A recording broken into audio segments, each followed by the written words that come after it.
Good morning, my brothers and sisters. I was tricked into Psalm 119.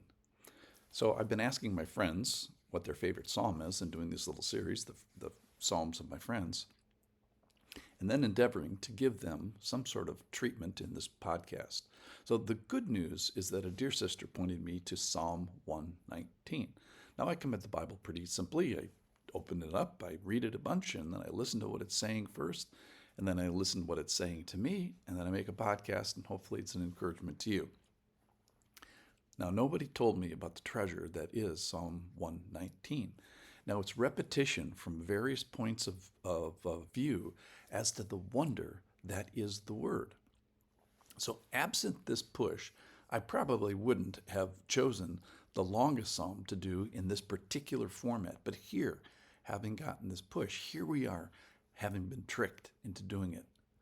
So let's give it our all. God put it in the Bible for a reason that pours over each one of us. He didn't put it in the Bible for another people group. No, it's for his believers and for his not yet believers.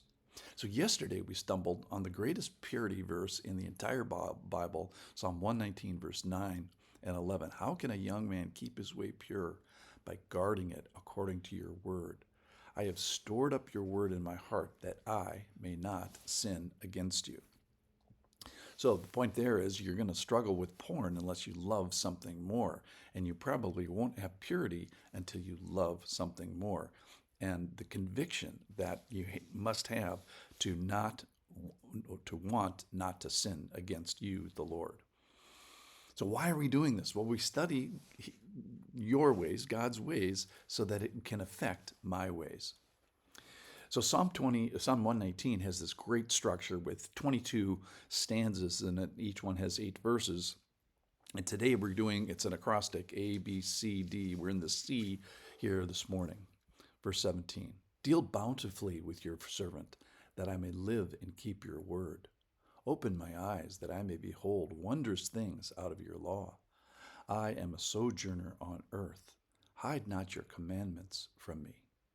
My soul is consumed with longing for your rules at all times. You rebuke the insolent, accursed ones who wander from your commandments. Take away from me scorn and contempt, for I have kept your testimonies. Even though princes sit plotting against me, your servant will meditate on your statutes. Your testimonies are my delight. They are my counselors. So the psalmist is saying, help me with this, Lord. Open my eyes that I can behold the wondrous things out of your law. Hide not your commandments from me. Give me some help in this. You favored me so much in dealing generously with me, your servant. And for me to live, he equates that with keeping your word. My soul is consumed with longing for this, and your testimonies are my delight, and they're my counselors. So even though I have enemies and things aren't perfect, I will meditate upon your statutes. So this is really what this podcast is about, which is using this tool of encouragement to get us all meditating on your word, pondering it for a few minutes, chewing on it, and then hopefully having a moment of regurgitation to ruminate on it later in the day and make it of some practical use as well. So let's do the next stanza. Let's do the ABCD stanza now, the Daleth stanza, verse 25. My soul clings to the dust. Give me life according to your word. When I told of my ways, you answered me, teach me your statutes. Make me understand the way of your precepts, and I will meditate on your wondrous works. My soul melts away for sorrow. Strengthen me according to your word. Put false ways from me, and graciously teach me your law. I have chosen the way of faithfulness. I set your rules before me. I cling to your testimonies, O Lord. Let me not be put to shame. I will run in the way of your commandments when you enlarge my heart. So my question for you today is, does your soul melt away for sorrow? Is your soul clinging to the dust in a tough time? And why did my friend trick me into Psalm 119? Well, to sing with my great brothers and sisters who have gone before us, to the heroes who have had their souls melt away for sorrow and And then what did they do? They gave effort to understand the way of your precepts. They gave time to meditate upon your wondrous works. They made effort to put false ways afar.